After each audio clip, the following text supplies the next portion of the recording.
আর এবার আমরা নজর রাখবো রাজধানী দিল্লির দিকে, কারণ তৃণমূলে যে বিদ্রোহী সাংসদ যারা রয়েছেন তাদেরকে নিয়ে একতরফা সিদ্ধান্ত নয়। মমতাপন্থী সাংসদদের সঙ্গেও কথা বলবেন স্পিকার ওম বিড়লা।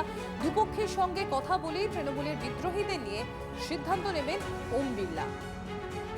জ্যোতির্ময় রয়েছেন আমার সহকর্মী আমার সঙ্গে। জ্যোতির্ময়, ঠিক এই বিষয়টি শুধুমাত্র এতদিন যে বিষয়টি নিয়ে সামনে আসছিল যে বিদ্রোহী সাংসদ তাদেরই শুধুমাত্র একতরফা কথা কেন শোনা হবে, সেক্ষেত্রে মমতাপন্থী যারা সাংসদ রয়েছেন তাদের সঙ্গে এবার কথা বলতে চলেছেন ওম বিড়লা এবং তারপরেই যাবতীয় সিদ্ধান্ত।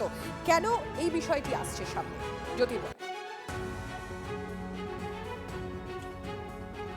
দেখো, গত রবিবার যখন বিক্ষুব্ধ সাংসদরা তারা স্পিকার ওম বিড়লার বাড়িতে ভূপেন্দ্র যাদবের বাসভবন থেকে গিয়ে পৌঁছবেন বলে খবর রটে, ঠিক সেই সময় আমরা দেখতে পাই লোকসভার সাংসদ তৃণমূল কংগ্রেসের কীর্তি আজাদ এবং রাজ্যসভার সাংসদ সাগরিকা ঘোষ তারা বিনা অ্যাপয়েন্টমেন্টে ওম বিড়লার বাসভবনে পৌঁছে যান এবং অভিষেক বন্দ্যোপাধ্যায়ের লেখা একটি চিঠি তারা সেখানে পৌঁছে দেন, যে চিঠিতে স্পষ্টভাবে এই বিক্ষুব্ধ সাংসদদের যোগদান সম্পূর্ণভাবে অসংসদীয়, অর্থাৎ পার্লামেন্টের রুলস অ্যান্ড রেগুলেশনসের সম্পূর্ণ বিরোধী এবং তার পাশাপাশি অসাংবিধানিক বলে দাবি করা হয়।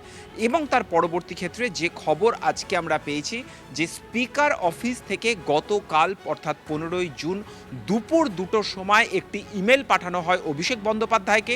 তাকে জানানো হয় যে বিকেল 4টের মধ্যে তাকে স্পিকার অফিসে এসে হাজিরা দিতে হবে এবং তার যা বক্তব্য তা স্পিকারকে জানাতে হবে। কিন্তু গতকাল যে সময় ইমেল করা হয়েছিল সেই সময় অভিষেক বন্দ্যোপাধ্যায় তিনি ইডি অফিসে জিজ্ঞাসাবাদের মুখোমুখি হচ্ছিলেন।